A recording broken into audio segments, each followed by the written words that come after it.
Bonjour, ici Ladislas Maurice de Investisseur Globetrotter. Donc aujourd'hui je suis à Cuenca, une jolie ville historique en Équateur, et on va aller regarder une maison qui se vend pour 530 $ le mètre carré, une maison historique toute rénovée dans le centre-ville de Cuenca avec tous les meubles. Donc vraiment pas cher du tout. On va rencontrer Veronica qui est mon agente et on va faire tous les chiffres en termes de la rentabilité nette. Donc pourquoi l'Équateur? Donc si on regarde d'un point de vue macro, il n'y a pas de vrai catalyseur d'un point de vue macro en termes de l'économie ici en Équateur. En termes de compétitivité, l'Équateur est à peu près au même niveau que le Brésil et l'Argentine, donc vraiment rien d'intéressant.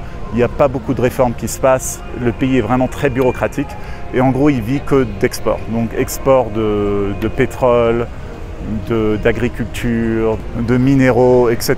Ils produisent vraiment pas grand-chose, ils exportent aussi du tourisme, mais ils produisent vraiment pas grand-chose. Il n'y a pas vraiment beaucoup de valeur ajoutée dans ce qu'ils font ici.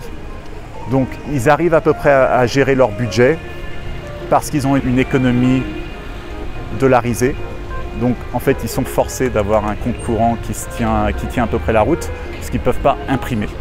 Donc utiliser le dollar, souvent c'est pas forcément un avantage pour le pays parce qu'il ne peut pas choisir ses propres taux d'intérêt.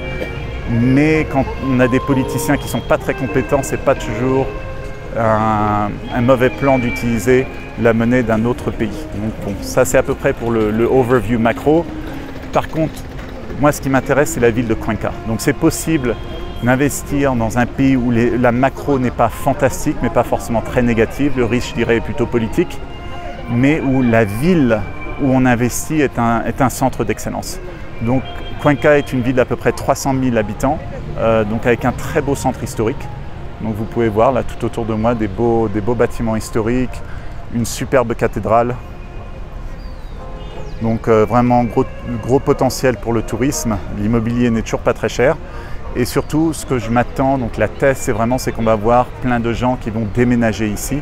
Donc les gens en Amérique du Nord, en Europe de l'Ouest, qui en ont marre de tout ce qui se passe, aussi où le coût de la vie augmente, vont devoir aller dans des pays un peu moins chers et un peu plus loin pour vivre tranquillement. Donc je m'attends à ce qu'il y ait plutôt des millions de gens qui vont partir de nos pays et qui vont venir en Amérique latine. Et qu'est-ce qu'ils vont faire? Ils vont regarder forcément ils vont aller sur Google et regarder les 10 pays où il fait bon vivre en Amérique latine, les 10 meilleures destinations en Amérique latine, etc.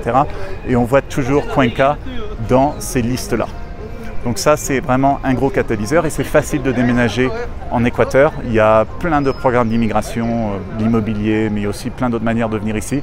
Qu'en gros, si vous voulez déménager en Équateur, de manière générale, c'est possible. Et la ville en tant que telle a un taux de sécurité qui est élevé, donc on ne se fait pas piller, on ne se fait pas agresser, c'est pas comme le reste de l'Équateur.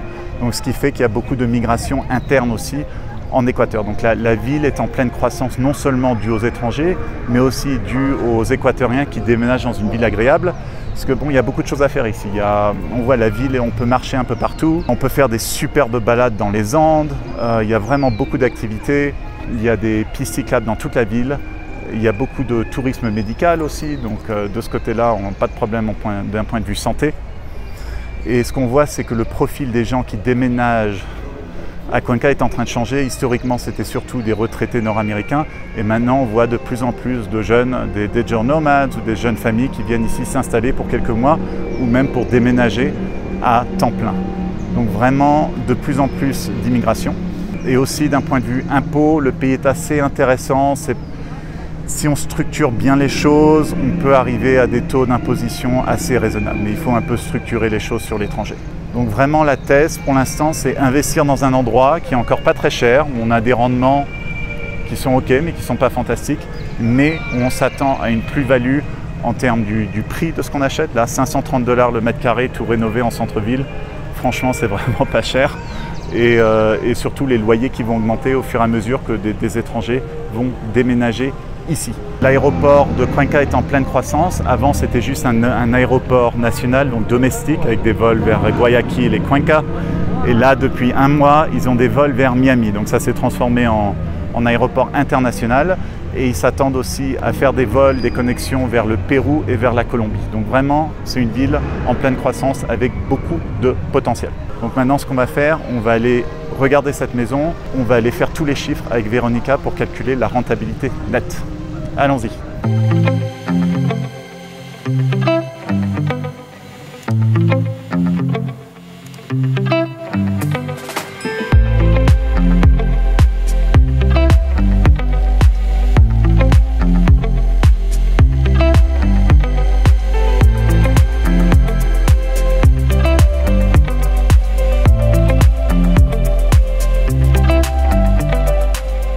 voilà la maison historique entière, rénovée pour 565 000 $.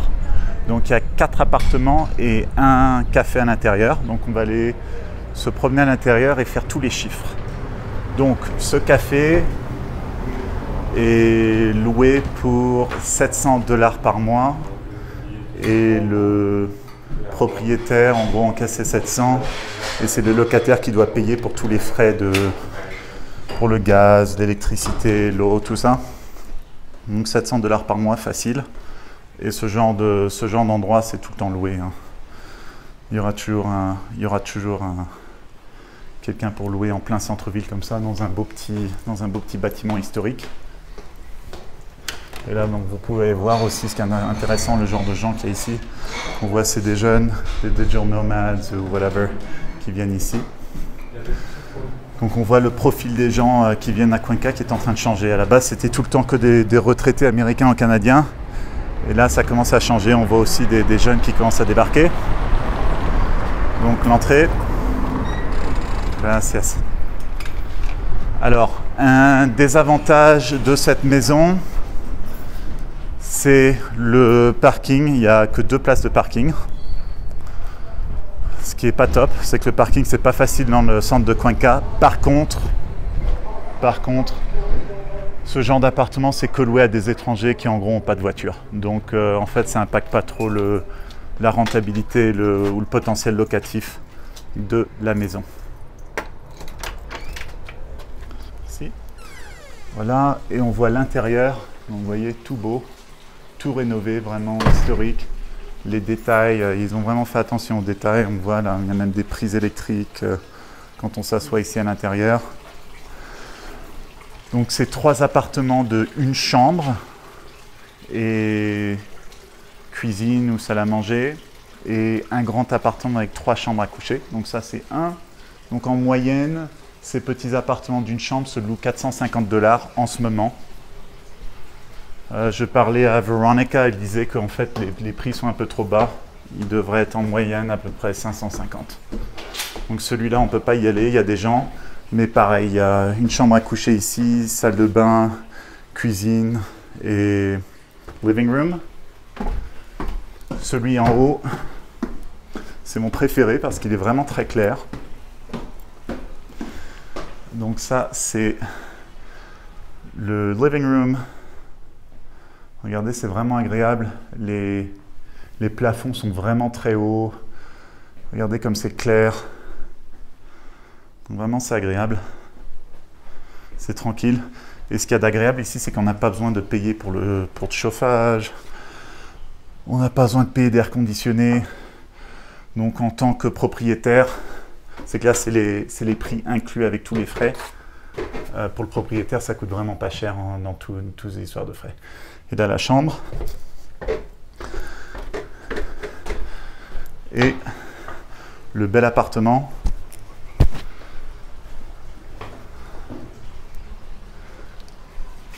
Une belle terrasse.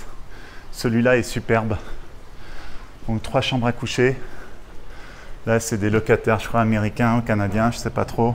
Je crois plutôt américains. Et regardez comme c'est beau. Regardez ces beaux plafonds. Salon. Et ici, la mezzanine n'est pas utilisée, donc il y a vraiment plein d'espace là-haut. Là-haut, c'est un storage unit pour ranger des choses. Donc aussi, ça pourrait être une chambre de plus. Les chambres. Vraiment, c'est bien fait avec goût. C'est joli. Regardez cette salle de bain aussi, comme c'est bien fait. Regardez, il est avec les beaux... Là. Donc vraiment, c'est beaucoup d'immobilier pour pas cher du tout. Donc 530 $ le mètre carré pour ça. Pour tout ça. Vous avez le contrôle entier. Donc vous pouvez faire du Airbnb, vous pouvez faire ce que vous voulez. Et il y a une autre chambre. Et après, on va faire les chiffres exactement. Donc sur ma chaîne anglophone, j'ai fait tous les chiffres avec Veronica, qui est mon agente ici, qui a aidé ma famille à trouver un investissement ici. Si vous voulez la contacter, il y a plus de détails en description. Donc elle parle anglais et espagnol, malheureusement pas le français, mais si vous parlez une des deux langues, elle pourra vraiment vous aider. Et c'est incroyable. Donc pour 565 000 $, vous avez tout ça. Personnellement, j'irai là-dedans en négociant assez dur. Et voilà, donc on va s'asseoir maintenant et on va faire tous les chiffres. Très bien, donc en termes des chiffres, le magasin en bas, 700 $ par mois, donc ça, ce sera tout le temps loué, donc on peut vraiment prendre un taux d'occupation de 100%. Les 3 appartements de une chambre, en moyenne, ils sont loués à 450 $, tout frais inclus, chacun.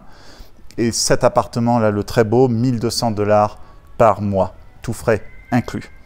Donc si on prend ça et qu'on prend en compte un taux d'occupation de 11 mois pour les appartements, okay, donc ça nous donne le revenu total, et que l'on prend en compte en termes de frais pour le gaz, l'électricité, l'eau, l'internet, pour les 4 appartements ensemble, à peu près 300 $ par mois, ce seraient les frais, et les taxes foncières, à peu près 300 $ par an. Donc vraiment, les taxes foncières sont vraiment très basses ici, et qu'on prend aussi 1000 $ à peu près pour les travaux d'entretien, de tout ça. Ça nous donne une rentabilité d'à peu près, sur le prix d'achat de 565 000 $, d'à peu près 5,6%. Après, ce qu'il faut voir, c'est qu'on peut améliorer ces chiffres. Donc, quand je parlais à Veronica, elle disait vraiment qu'en moyenne, les trois appartements de une chambre, on pourrait louer 550. Okay. Après, il faut voir aussi que le prix d'achat, forcément, on peut négocier. Personnellement, je négocierais assez dur sur quelque chose comme ça. Déjà, c'est pas cher du tout, mais c'est un marché où il y a peu de liquidité. Okay. Et quand on investit dans un marché de peu de liquidité, c'est pas comme à Montréal ou en France ou en Belgique, où les gens ils ont tous des crédits, on achète, on vend quelque chose en 2 semaines. Ici, ça prend beaucoup de temps pour vendre. Donc, quand on fait une offre sur quelque chose qui coûte cher, où le prix est cher, pas la valeur au mètre carré, mais le prix total est cher, on a vraiment du pouvoir de négociation parce qu'en fait, ce n'est pas juste un achat qu'on fait, c'est une offre de liquidité. Donc, j'irai négocier ça assez dur. Et donc, si on prend en compte, si on achetait ça, disons, 500 000, donc je ne sais pas s'il est prêt à vendre ça à 500 000, mais disons 500 000, et qu'on arrivait à augmenter les loyers à 550. Okay. En gros, on arriverait à une rentabilité nette de 7,9%. Ce qui veut dire que la rentabilité nette de cette maison entière, elle est en gros entre 5,6 et 7,9%. Donc c'est un peu entre les deux selon la négociation, selon les loyers à peu près. Ceux qui habitent dans l'appartement ici s'occupent de gérer les trois appartements. Donc il n'y a pas vraiment de frais pour gérer, et ce sont des gens, ils habitent ici depuis très longtemps apparemment. Donc ça, c'est aussi des économies. Après, ce qu'il faut voir, c'est que si vous avez plus de 65 ans et que vous achetez en Équateur, pour une propriété, votre taxe foncière est diminuée d'à peu près 2 tiers. Donc là, on passerait de 300 $ à 100 $ de taxe foncière. Et on peut couper les frais d'eau, de gaz, d'électricité d'à peu près moitié. Donc ça, c'est sur toutes vos propriétés si vous avez plus de 65 ans. Donc ça fait aussi vraiment des économies. Donc, est-ce que j'irai acheter une maison comme ça purement pour le rendement? Non, c'est un rendement qui est raisonnable. Il n'est pas fantastique, mais il est franchement raisonnable. Ce qui m'intéresse ici, c'est le prix au mètre carré qui est vraiment très faible pour une maison historique complètement rénové dans le centre de Cuenca, donc une ville qui est en pleine croissance, en plein développement. Donc, si vous avez peur de garder de l'argent en banque, par exemple, et que vous ne voulez pas mettre tout dans l'or, ça, comme investissement, franchement, c'est vraiment intéressant. Donc, ce que je vois, c'est surtout, c'est un investissement très conservateur, c'est pas risqué, et je vois aussi du potentiel en termes de plus-value, parce que quand vous payez 530 $ le mètre carré, et que tous les constructeurs, les développeurs dans le centre, ils vendent à au moins 1500 $ le mètre carré, vous vous trompez absolument pas. Et ça vient avec tous les meubles en plus. Donc, c'est pas un investissement où vous irez perdre de l'argent. Franchement, c'est difficile de perdre de l'argent sur un investissement comme ça. Et après, Donc c'est les plus-values et aussi je crois que les loyers vont augmenter, c'est qu'on va avoir de plus en plus de gens d'Amérique du Nord et d'Europe qui vont vouloir quitter ces pays à cause de plein de raisons. Et ils regardent et quand ils vont sur Internet, ils voient, comme on en a discuté, les 10 endroits où déménager, etc. Et Cuenca fait tout le temps partie de ces listes-là. Donc on va avoir plein de gens qui vont déménager ici et surtout l'immigration est facile en Équateur. Donc il y a d'autres pays qui sont agréables, mais c'est beaucoup plus difficile d'y avoir son permis de résidence. En Équateur, c'est très facile, il y a plein de manières d'obtenir le permis de résidence ici en Équateur. Donc je vois ça comme un investissement vraiment très sécuritaire, pas cher au mètre carré, avec du potentiel de plus-value, un cash flow, un rendement qui est OK, mais qui devrait s'améliorer. Et aussi, puisque vous contrôlez le bâtiment entier, vous n'aurez jamais de problème avec des histoires de régulation Airbnb. Pour l'instant, il n'y a pas de régulation, mais les voisins, tout ça, si vous habitez dans un bâtiment, peut vous causer des problèmes. Mais ici, puisque vous êtes bâtiment entier, vous n'aurez pas de problème de Airbnb. De manière générale, quand on fait du Airbnb, on peut augmenter son rendement d'à peu près 30%. Donc là, on passerait d'un rendement de, en gros, 7 à 9% net par an sur Airbnb avec un potentiel de plus-value. Donc, je trouve que comme investissement, si on a 500 000 $, 500 000 € qui traînent, on ne veut pas garder ça en banque comme franchement intéressant. Et on peut trouver d'autres investissements comme ça ici à Cuenca. Donc, si vous êtes intéressé, j'ai écrit tout un article sur le marché immobilier à Cuenca, en dessous les quartiers où investir, les quartiers à éviter, etc. Bonne journée. N'oubliez pas de télécharger mon e-book gratuit 12 erreurs à éviter lorsque l'on investit dans l'immobilier international que vous trouverez sur mon site qui contient aussi de nombreux articles sur l'immobilier et l'expatriation. À bientôt.